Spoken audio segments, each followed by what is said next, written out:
last October, I was in Russia. Things have changed since then, haven't they? Yeah. Last October, I was in Russia. I was with, obviously I don't speak Russian, I was with a translator. My translator, his name was Vladimir, very common name. And so Vladimir, not only was he a good translator, he spoke English and Russian, but not only was he a good translator, but he was a good student of Scripture, and he was also a good theologian. And he was also a good observer of the human condition, and really quite philosophical. And he was reflecting, we were having a conversation, I'm not sure what we were talking about, and he was talking about the differences between Americans and Russians. So isn't that interesting? And he says, well, Americans are optimistic and Russians not so much. Read some literature and you find that out real quick. And he says, if you're an American, you say, we'll find a way. He says, if you're a Russian, you say, it could be worse. And I thought that was really, in such a succinct way, I thought that was really, really very profound, because in a succinct way, he has been able to capture two different peoples and philosophical outlooks or predispositions towards problems and difficulties which they had. Americans said, we'll find a way, we'll bootstrap it, we'll figure it out. And the Russians, life has been pretty tough, things could be worse. And what I realized is that both of these things, both of them are coping mechanisms. When we are met with challenges, when we are met with difficulties, you have to look at it, and you have to look at it one way. You have to consider it one way or another. And for the Americans, we're a little bit, bright-eyed and have an optimistic view. We'll figure it out. And for the Russians, they have had a lot of oppression. They say, well, it could be worse. Coping mechanisms. How do we handle difficulties when they pop up? How do we handle it when things are tough? Do we say we find a way? Do we say it could be worse? Do we respond with despair? Do we respond with doubt? Do we give up? As we come to the 11th chapter, the book of Hebrews, that's where we're at this morning, Hebrews chapter 11, we will look at verses 23 through 31 this morning. And as we do so, we do so once again looking at an example of faith. Okay, so we have obviously the whole 11th chapter of Hebrews is all about faith, and you have to chop it up so you don't take all 40 verses all at once. So here we have this morning verses 23 through 31, where our major person here, our major personage, is one of the most famous people in the world, and his name is Moses. Now, we already saw in the first part of Hebrews chapter 11, we already saw one of the greatest and most important people in the world, which was Abraham. Abraham has an incredible amount of influence in this world. Now we come and we look at Moses. And when we look at Moses and the challenges which were in Moses' life, he could be an American, say, well, we'll figure it out. He could be pessimistic Russian. Well, it could be worse. He could doubt, he could despair, or he could respond in the way in which Moses did, by faith. By faith. And we see these words, we open it up, Hebrews chapter 11 and verse 23, by faith. Here it is again, this resonant drumbeat of by faith, over and over again, by faith, Moses. Now we've already had the patriarchs, they have already been described in the first part of the book. Now we move into Moses. By faith, Moses, when he was born, was hidden for 3 months by his parents because they saw that the child was beautiful and they were not afraid of the king's edict. The king here obviously is Pharaoh. So if you remember the situation is one which I think most of you know if you've grown up in the church or if you have very little understanding of Scripture. You know that the situation is one where Pharaoh, who otherwise known as the king of Egypt, has had just about enough of the Hebrews within his country. He's concerned about them, that they become too powerful. And he has told the people, the Hebrew people, that if a male child is born, that they are to take the child and they are to throw him to the Nile crocodiles. That's what's happened. And we find this immediately in Exodus chapter 1.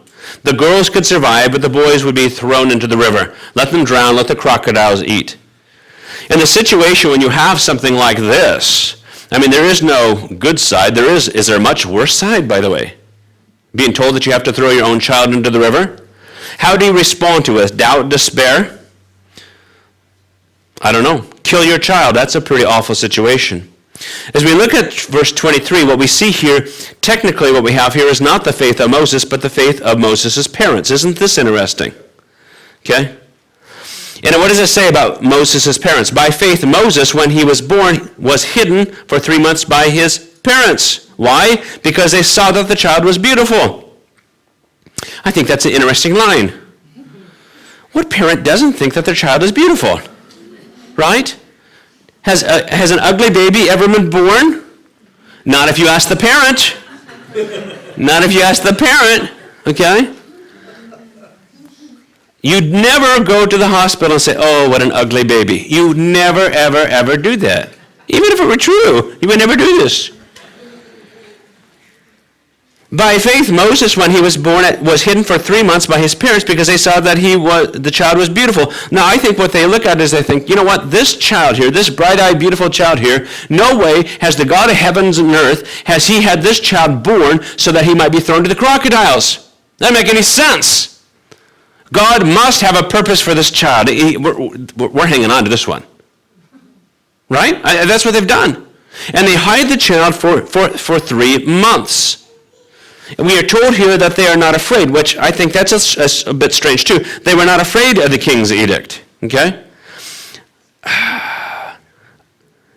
You know, our author here doesn't explain this fully. I mean, come on. I mean, after 3 months, they do put the child in, a little boat, and they do sail the child on the Nile.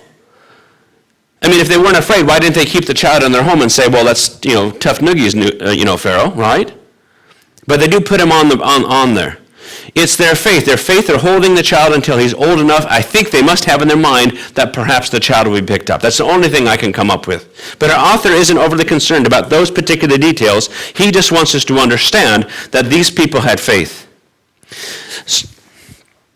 Moses' parents. All right, Jeopardy fans, ready? Get your clickers ready?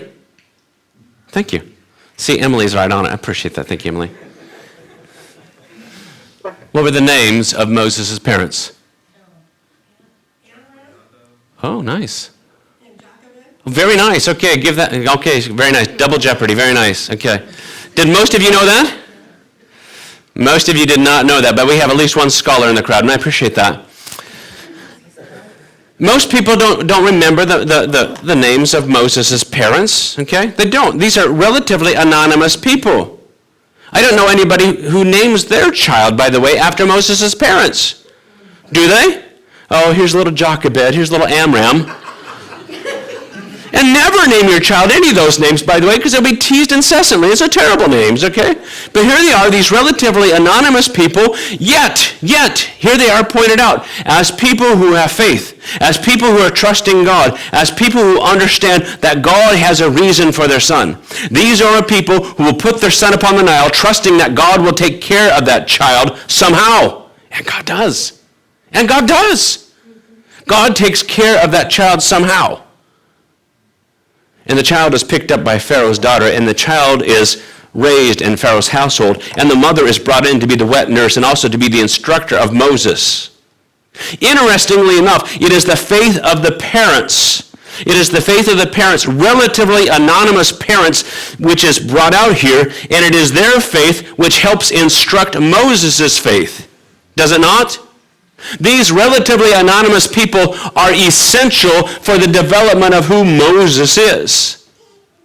If you live your life and you think, I'm a relatively anonymous person, I'm not important, keep this in mind.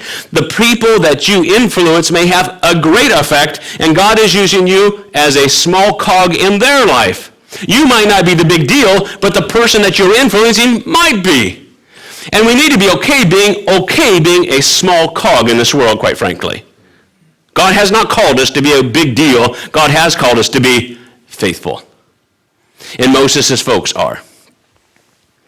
By faith, Moses, when he was born, was hidden for 3 months by his parents because they saw that the child was beautiful and that they were not afraid of the king's edict. Who knows what your life of faithfulness may produce? And you might not even see it in your life. I'm in the midst of reading a book on Eric Liddell of the Chariots of Fire fame. And I'm reading this, it's interesting to me because the book tells me all of the things that Chariots of Fire got wrong, okay, which is considerable. It's interesting, after Chariots of Fire, Eric Liddell goes and he's a missionary, a Scottish missionary in China, where eventually he will be martyred. He will eventually die in a Japanese intern camp. That's what will happen to him. You don't see that in the movie. They have a few words at the very end of the movie, but they don't have that in the movie. And the title of the book is For the Glory. What a great name, because you have for the glory in athletic achievement, but for the glory that it is for the glory of God. Isn't that so? That quite frankly, that's the much more profound section of his life, more so than the athletic accomplishment. And I look at him and I look at the example of a faith which he has, and the example of faith which can be told to other people, and people could say, I would like to emulate that. See, a life of faith is one which can have an ongoing effect into the generations which follow. Moses' parents have an ongoing faith. It affects Moses, and therefore it has affected massive amounts of people in this world. Well, the story of Moses moves on. There's a three-parter to the life of Moses here, and then after that, by the way, this is a six-part message. We have 3 parts Moses, 3 parts other stuff, okay? All right, but it won't be that long, I promise. Okay, going on to the second part, Moses part 2 here, if you will. Pick it up in the 24th verse. By faith, Moses, now Moses proper, not his parents, by faith, Moses, when he was grown up, refused to be called the son of Pharaoh's daughter, choosing rather to be mistreated with the people of God than to enjoy the fleeting pleasures of sin. He considered the reproach of Christ greater wealth than the treasures of Egypt, for he was looking to the reward. By faith, he left Egypt, not being afraid of the anger of the king, for he endured, seeing him who is invisible. Again, as we know the story, and we know the story well, there is Moses, and little baby Moses is found by Pharaoh's daughter in the waters of the Nile, in the bulrushes, right? And she fishes him out of the water, and she says, well, this is one of the Hebrew children. We know that Miriam has been watching from a distance. And Miriam says, hey, should I get a wet nurse? And she says, sure, go get one. And so Moses' mother is brought in. We see that Moses is raised in Pharaoh's household. And understand that Egypt at this particular time is the wealthiest empire maybe ever. Maybe ever. We are talking more than Bill Gates money. We are talking more than Elon Musk money, maybe combined. We could say of Pharaoh's daughter that money is completely inconsequential. She has no money issues ever and never will. Okay? Could you imagine? You know? Sometimes you go to the store and you're saying, can I afford those Doritos? You know? Pharaoh's daughter never had that question. Okay? She never had that question. And what we see here is that Moses, even though he is raised up into this household, even though he may be an adopted son, even though he has all access to this, we are told here that he refused to be called the son of Pharaoh's daughter, and choosing rather to be mistreated with the people of God than to enjoy the fleeting pleasure of sin. He can have it all. It's all his. All of it is his. And he says, no, I'm going to be identified not with the royal household, but with the household of the slave. That's crazy talk, right? It is. He considered the reproach of Christ greater than the wealth of the treasures of Egypt. Now let's understand this a little bit. What does this mean, he considered the reproach of Christ? Does this mean that Moses had this incredible prophetic ability that he could look forward to the time where Jesus dies upon the cross, 1,400 years later, or, from the time of Moses, and then he saw what happened to Jesus, and he looked at that and he said, well, that's not what he's talking about here. Okay, that's not how you should take it. He is talking about here, he considered the reproach of Christ, that is, the Christ-like reproach. Just as Christ received reproach, just as Christ was rejected, so Moses also would receive that same type of reproach, that type of rejection, okay? He considered the rejection of Christ, or the reproach of Christ, that type of lifestyle was greater than the wealth of the treasure of Egypt. For he was looking to the reward. Well, how does he know to look to a reward? How does he know that? I'm here to tell you that the only way that he can know this is because Mom has been teaching him this. That's it. His mother must have told him, little Moses, I know you're growing up in Pharaoh's household. I know that the Pharaoh's daughter is kind of like your adopted mother, sort of. I mean, you're kind of this trophy child. But the reality is that you come from a long line of a people who have been promised by God. And you come from Abraham and Isaac and Jacob and Joseph. And you know all, this is where you come from. This is where you come from. And you are a man of promise. We put you upon the river, and easily you could have been eaten, but God decided to retrieve you from the waters. By the hand of Pharaoh's daughter, God has a place for you. God has a place for you. Trust that God. And what we see here is that Moses does the ridiculous, horrible, bad business decision in saying, I'm going to leave everything behind and take on the garments of a slave.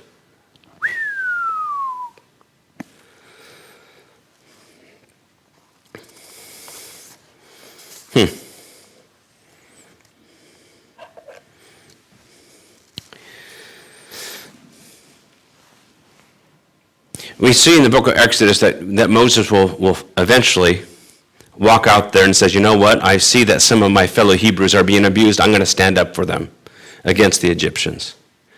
And when he stands up for the Egyptians, he takes his side with the Hebrews as opposed to the Egyptians, and ultimately the Egyptian dies. The die is cast. He has made his final decision. I'm going to identify with the Hebrews and not with the Egyptians. Now, obviously in the book of Hebrews, or in the book of Exodus, if we look at that, we are told that Moses is scared and hightails it out of there. But the scared part, what they're talking about, is that when Moses takes his stand for the Hebrews as opposed to the Egyptians, he is not scared at that particular point. That's where the scared part comes in. So that's what he's talking about. Obviously, after he's killed and Pharaoh's hunting him down, he is scared. He's running to the hills, literally. Okay?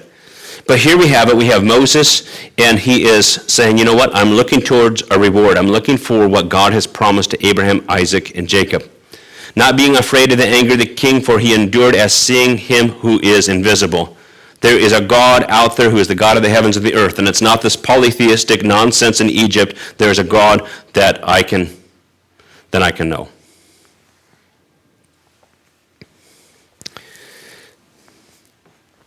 Let's turn to Exodus 3:6.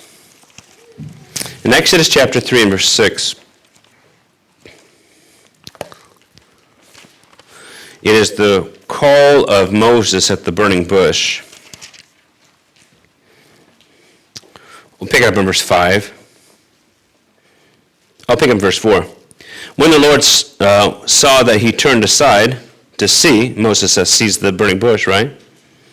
God called to him out of the bush, Moses, Moses, and he said, Here I am. And then he said, Do not come near, take off your sandals off your feet, for the place on which you are standing is holy ground. And he said, I am the God of your father, the God of Abraham, God of Isaac, God of Jacob. And Moses hid his face, for he was afraid to look at God. Isn't this very interesting? Once again, this is nonsense talk if Moses doesn't already have a background. Moses understands that he comes from Abraham, Isaac, and Jacob. He understands that. Why does he have that? He understands that because he's been taught this. He has to have been taught this. Otherwise, it doesn't make any sense. He understands who this God is. There is a context for him. Moses knew who these people were, and he knew that a promise had been given to them, and he was willing to stake everything upon the promises of Abraham, Isaac, and Jacob over all of the riches of Egypt. Now, once again, our author of Hebrews, he is writing to people who know this story better than you do. They know who Moses is. They know all of the stories of Moses by heart. And when they look at Moses and they say, yeah, you know what, that was a pretty significant act of faith that Moses would reject the Egyptian treasures to go ahead and to follow off on that. Yeah, that's a big deal. The audience which is reading this, they're saying, you know what? God has asked us to follow Jesus Christ, the crucified one and risen one, and we are to follow him, and we must be willing to reject the treasures of this world to follow him. There's an exact parallel.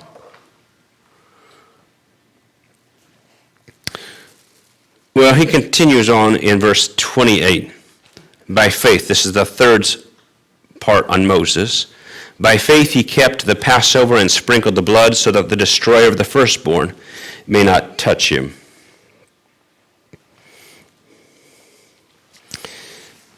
Before we get onto that, I just want to say one more thing on this previous verse. You know, sometimes the difficulties which we have, the challenges which we have, they are caused by people who will oppress us, who give us grief, who wish to persecute us, who wish to abuse us. And sometimes the greatest challenges which we have are not the oppressors, but the big, giant, sparkly opportunities which would take us from God. Sometimes opportunities are more stressful than persecution, because ultimately you still have to make a choice. All of the gold of Egypt, that is so tempting. It may beckon to you.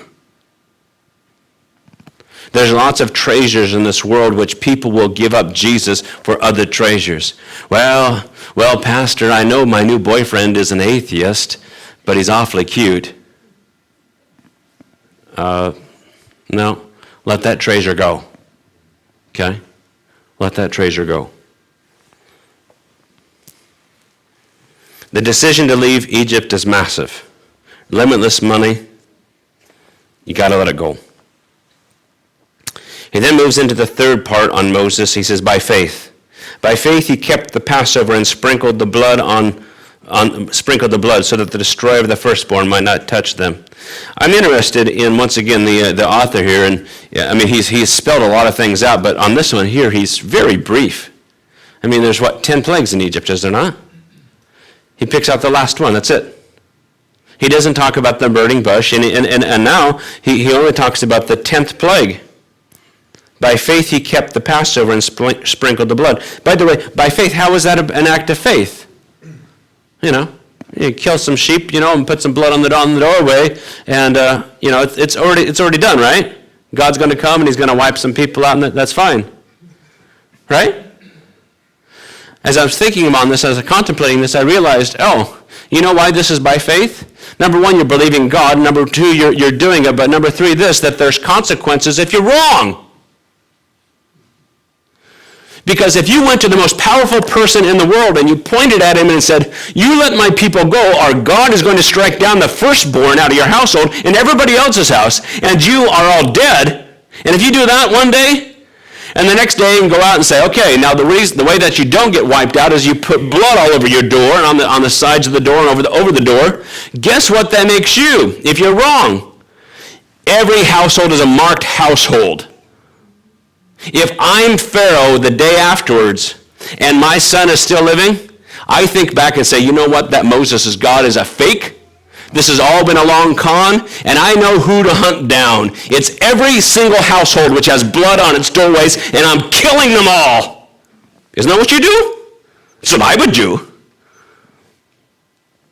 I think I might be a better dictator than you guys. Yeah, kill them all. By faith, this is what they do. They celebrate the Passover. God says it, and they do it. And they mark themselves out. Now, it turns out that the Passover is a great thing because God looks at it and says, pass over it. But if it never had happened, all it would do is mark them as people for extermination. But they do. And by faith, they celebrate the Passover. And by faith, they paint their doors with blood. The Jewish people know very, very well who Abraham is. The Jewish people know very, very well who Moses is. Our author now goes in quick succession with 3 really quick illustrations, which once again, they know all of these stories and they know all of them very well. By faith, the people crossed the Red Sea on dry land, but the Egyptians, when they attempted to do the same, were drowned. Verse 30, by faith, the walls of Jericho fell down after they had been encircled for 7 days. Verse 31, by faith, Rahab the prostitute did not perish with those who were disobedient because she had given a friendly welcome to the spies. 1, 2, 3. Once again, This is all Sunday School 101 stuff, right? If you've grown up in church, you have heard all of these things many, many times. And what we have here is we have the people of Israel, and they're leaving Egypt, and they get out of Egypt, and God has them move around a little bit, and they come to the shores of the Red Sea. And I want us to read that section because I think it's funny. Because I have a morbid sense of humor. In Genesis chapter 13, Exodus chapter 14, there we go. That's better. Exodus chapter 14, verses 13 through 16. The people are upset. They're freaking out. Okay, they're saying, is it because there's no graves in Egypt that you brought us out here to die? And in verse 13, and Moses said to the people, fear not, stand firm. Moses is all in. Fear not, stand firm, and see the salvation of the Lord, which he will work for you today. For the Egyptians whom you see today, you shall never see again. The Lord will fight for you, and you have only to be silent. It's amazing. In verse 15, this is the part which I think is a little funny. Then the Lord said to Moses, why do you cry to me? Tell the people of Israel to go forward. Hey, stop standing around, Moses. Enough is enough. Get going, right? Okay? Get moving. Lift up your staff, stretch out your hand over the sea and divide it, that the people of Israel may go through the sea on dry ground, and I will Anyway, we'll just stop right there. And so, again, here we have it, the people of Israel, and they come to the sea, and it's like, oh, what next? Could things be any worse? No. Could things be any better? No way. Except for when God intervenes. And God intervenes and says, I'm going to take that sea, I'm going to split it right open, and you're going to walk across on dry ground. And not only that, we're going to go ahead and get you some odd people. We're going to get you all the way through to the other side. Is that when the Egyptians decide to finally get through, and they start to follow after you, then I'm going to let the mud begin to go ahead and to seep up and to clog up their wheels. And then I'm going to have the walls of the water, I'm going to have them crash down upon them, and I'm going to wipe them out. By faith. By faith, they finally get through the wilderness times. They get through the wilderness times, they cross over the Jordan River, and here we have a fortified city, and there's no way in the world that they can take that. And God says, nope, go walk around that city. In an absolute nonsensical battle strategy, they are told to go walk around that city 13 times. 1 time, 2 times, 3 times. And on the final day, they are to go around it multiple times, and finally they're to give a shout. If you are one of the commanders under Joshua, a sub-commander, you're saying, we need to replace this guy as soon as possible. Aren't you? We have enough people who have military background. I'm pretty certain that none of you have been taught this technique. Just keep on circling around them enough times and it'll work. It doesn't make any sense. God's not asking them to make sense of it. He's asking them to have faith. Have faith. Trust me, says God. Trust me. Trust me. Before the city walls of Jericho fall, we get the third story here.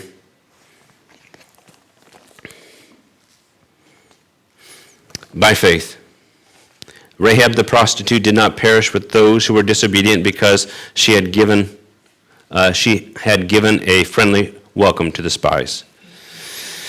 Now again, when we look at this one here, I think it'd be helpful for us to go back to the book of Joshua and actually read the account.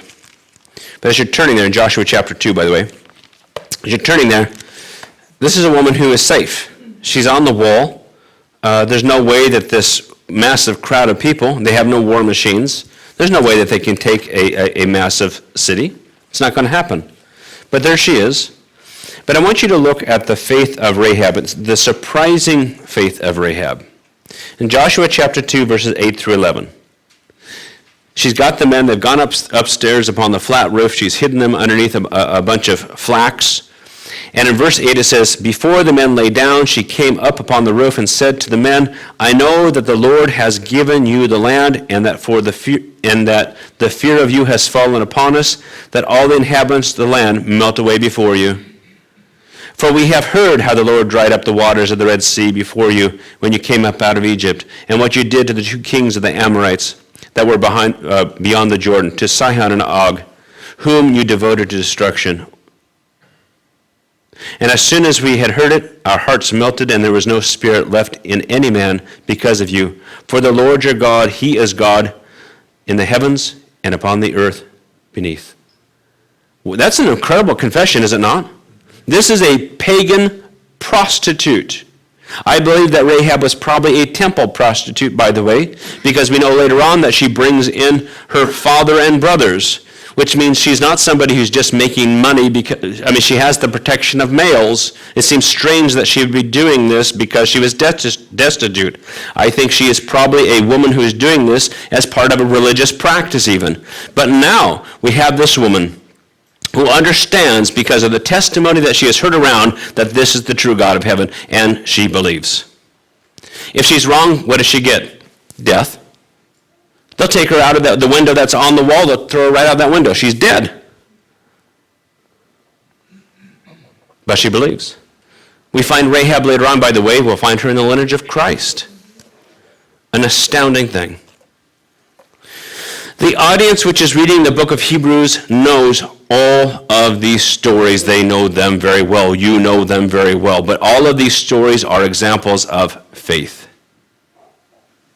And sometimes we have difficult situations, and sometimes within our American optimism we say, oh, we'll find a way. Or sometimes we'll have a pessimism and say, it just can't get worse. Or sometimes we'll have despair, or sometimes we'll have doubt. But what God calls you to is to have faith. Trust him. Trust him. So that's not reasonable. I know. Faith isn't reasonable. It's not. It's not. I'm not saying that we're ill-informed.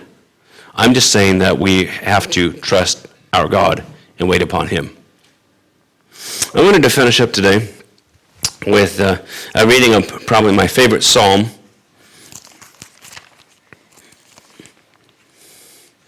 And it speaks to this. It speaks to the idea of waiting upon the Lord. And I think most people's favorite psalm is maybe the first psalm or the 23rd psalm, but my favorite psalm was the 27th psalm.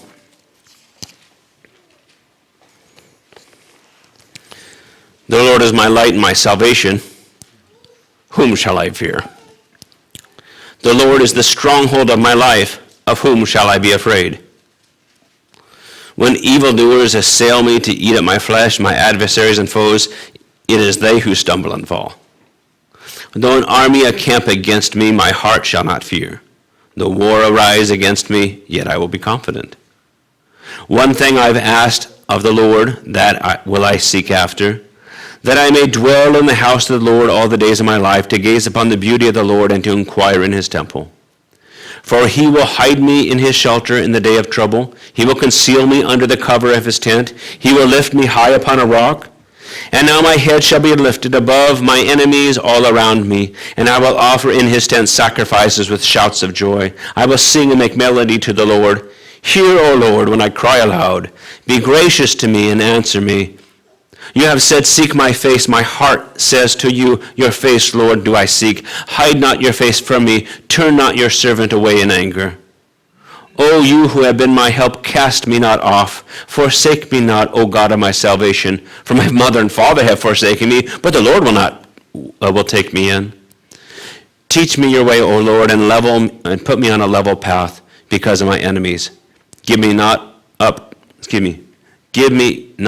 to the will of my adversaries, for false witnesses have risen against me, and they breathe out violence. I believe that I shall look upon the goodness of the Lord in the land of the living. Wait for the Lord. Be strong and let your heart take courage. Wait for the Lord.